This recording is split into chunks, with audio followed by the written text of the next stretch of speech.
নমস্কার বন্ধুরা, OBC case নিয়ে আবারও এক নতুন সমস্যার সৃষ্টি হয়েছে। বিচারপতি তপব্রত চক্রবর্তী এবং রাজশেখর মান্তার ডিভিশন বেঞ্চে আজকে আবারও ওবিসি কেসের শুনানি আছে। ঠিক আছে, আজকে 17 তারিখে তোমরা কিন্তু দুপুর 2টার সময় দেখতে পাবে লাইভ, বা আমাদের ইউটিউব চ্যানেলে তোমাদের দেখিয়ে দেবো, অথবা কলকাতা হাইকোর্টের অফিসিয়াল ওয়েবসাইটে তোমরা কিন্তু দেখতে পাবে। এই লাইভ তোমরা দেখতে পাবে, চাইলে আমি লিঙ্ক কমেন্ট বক্সে পিন করে রাখলাম, সরাসরি দেখতে পাবে। তো ওবিসি কেস নিয়ে আগামীকাল আজকেও দুপুর 2টার সময় তোমাদের কেসের শুনানি আছে। কিন্তু 16 তারিখে অর্থাৎ 16/6 তারিখে তোমাদের ওবিসি কেস নিয়ে কি আলোচনা করা হয়েছে সেই বিষয়ে একটু আলোচনা করব, এবং ওবিসি কেস নিয়ে মুখ্যমন্ত্রী মমতা বন্দ্যোপাধ্যায় ফাইনালি কি বলেছে, ঠিক আছে, সেটাও নিয়ে আলোচনা করব আজকের ভিডিওর মাধ্যমে। কাজে ওবিসি কেস নিয়ে যে আবার নতুন সমস্যার সৃষ্টি হয়েছে, সে সমস্যার পরিপ্রেক্ষিতে আজকে কি বলা হয়েছে সমস্ত তোমাদের সামনে তুলে ধরবো আজকের ভিডিওর মাধ্যমে। কাজে ভিডিওটা অত্যন্ত ইম্পর্টেন্ট। তোমরা যারা ওবিসি কেসের সমস্যার জন্য পুরোপুরি রিক্রুটমেন্ট প্রসেস যেখানে স্টপ হয়ে গেছে, সেখানে সমস্ত কিছু আলোচনা করবো আজকের ভিডিওর মাধ্যমে। তো তোমরা ভিডিওটা শেষ অবধি দেখো। আর যারা টেলিগ্রাম চ্যানেল যুক্ত হন, লিঙ্কে ডেসক্রিপশন টু জয়েন নাও, কারণ ছোটো বড় আপডেটগুলো ফার্স্ট অফ আমরা টেলিগ্রাম চ্যানেল প্রোভাইড করে রাখি। তা নিয়ে request to join our Telegram group, লিঙ্কে ডেসক্রিপশন অবশ্যই চেক আউট করে নিও। ঠিক আছে, দেখতে পাচ্ছ এখন আমি আছি কলকাতা হাইকোর্টের অফিসিয়াল ওয়েবসাইটে। অফিসিয়াল ওয়েবসাইটে আসার পর তোমাদের কিন্তু যদি অর্ডার সেকশনে যাও তাহলেই দেখতে হবে। চলো আমরা সারসংক্ষেপটা একবার দেখে নিই। দেখো, আমি যদি এক নজরে কালকের ওবিসি কেসের বিষয়টা পুরোপুরি তুলে ধরি তোমাদের সামনে, তাহলে ব্যাপারটা ঠিক এইভাবে দাঁড়ায় যে ওবিসি তালিকা নিয়ে ফের জট। কলকাতা হাইকোর্টে বিচারপতি তপব্রত চক্রবর্তী, বিচারপতি রাজশেখর মান্তার ডিভিশন বেঞ্চে নতুন মামলা কিন্তু দায়ের করা হয়েছে। আদালতের নির্দেশ অমান্য করে এবং বিধি না মেনে নামপত্র সমীক্ষা করে তড়িঘড়ি নতুন লিস্ট প্রকাশের অভিযোগ রাজ্যের বিরুদ্ধে। নতুন তালিকার উপর স্থগিতাদেশ চাওয়া মামলাকারীর পক্ষ থেকে। এইদিকে আগামীকাল অর্থাৎ মঙ্গলবার বিকেল থেকে সমস্ত জায়গায় ভর্তির পোর্টাল খুলে যাচ্ছে।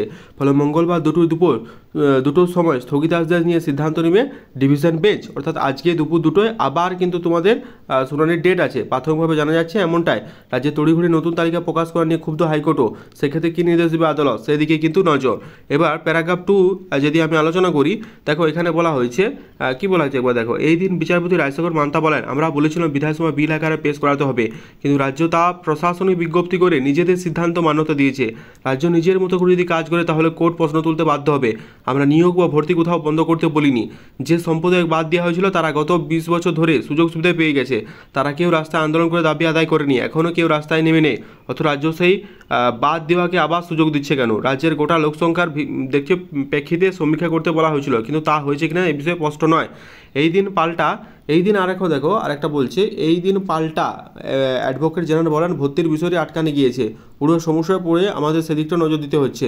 বিচারপতি এই দিন বলেন, আপনারা 66 সম্প্রদায়কে কাজ দিতে পারেন, আমরা সেখানে হস্তক্ষেপ করছি না, কিন্তু তা না করে আপনারা নিজেদের মতো করে নিয়োগ করে চেষ্টা করে বিষয়টা জটিল করছেন। আপনারা আগেই নিজেই বলেছেন আমরা কোর্টের নির্দেশ মতো কাজ করব, কিন্তু বাস্তবে তা হচ্ছে না। রাজ্য হাইকোর্ট নির্দেশ পালনে কেন উদাসীন? কেন 66 সম্প্রদায়কে নিয়ে রাজ্য এগোচ্ছেন না? আপনারা নিজেরাই নিজের কথার খেলাপ করছেন। প্রসঙ্গত 2024 সালে দেখতে পাচ্ছ 22 মে কলকাতা হাইকোর্টের রাজ্যে প্রায় 12 লক্ষ ওবিসি সার্টিফিকেট বাতিল করে দেয়। আদালত জানিয়েছে 2010 সালের পর থেকে ওবিসি শংসাপত্র প্রাপকদের যে তালিকা তৈরি হয়েছে তা 1993 ব্যাকওয়ার্ড ক্লাস আইনের পরিপন্থী। এই শংসাপত্রগুলি আর কোথাও ব্যবহার করা যাবে না বলে জানিয়েছিল আদালত। এবার নতুন করে তালিকা নির্দেশ মানতে হবে, এই নিয়ে কিন্তু সিদ্ধান্ত দিয়েছিলেন। তো ওবিসি কেস নিয়ে মোটামুটি এটা হচ্ছে তার আসল সারসংক্ষেপ যদি বলি, তো আসল সারসংক্ষেপ হচ্ছে এটা। ঠিক আছে, আজকে আবার দুপুর 2টোয় বিচারপতি তপব্রত চক্রবর্তী এবং বিচারপতি রাজশেখর মান্তার ডিভিশন বেঞ্চে আজকেও কিন্তু ডিভিশন বেঞ্চে নতুন মামলা কিন্তু আজকে শোনা যাবে। ঠিক আছে, তো ওবিসি কেস নিয়ে যেভাবে জল্পনা তৈরি হচ্ছে এবং রাজ্য যেভাবে হাইকোর্টের কথা অনুযায়ী রাজ্য যেভাবে নিজের খুশি মতো চলছে, সেটা কিন্তু আমাদের যারা চাকরি প্রার্থী আছি বা আমরা যারা অ্যাসপিরেন্ট আছি তাদেরকে কিন্তু গর্তের দিকে ঠেলে যাওয়া ছাড়া আর অন্য কিছু নয়। ঠিক আছে, প্রতিনিয়ত আমাদের নিয়ে খেলা হচ্ছে, প্রতিনিয়ত এই এক নতুন যেন বাহানা বা টালমাহানা শুরু হয়েছে। জানি না এর লাস্ট কোথায় হবে বা এর শেষ কোথায়।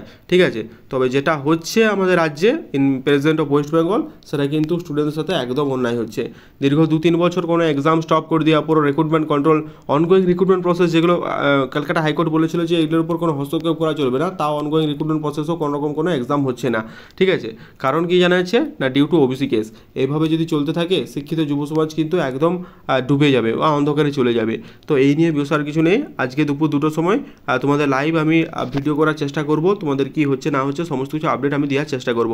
ঠিক আছে, স্টিল নাও আজকের ভিডিও এতটা অবধি, দেখে জানিও কেমন লাগলো। ভিডিওটা ভালো লাইক করো আর নিজে ডিমোটিভেট হয়ে নিজের কাজে ফোকাস করো। থ্যাংক ইউ ভেরি মাচ, দেখা হচ্ছে পরের ভিডিওতে। ভালো থেকো।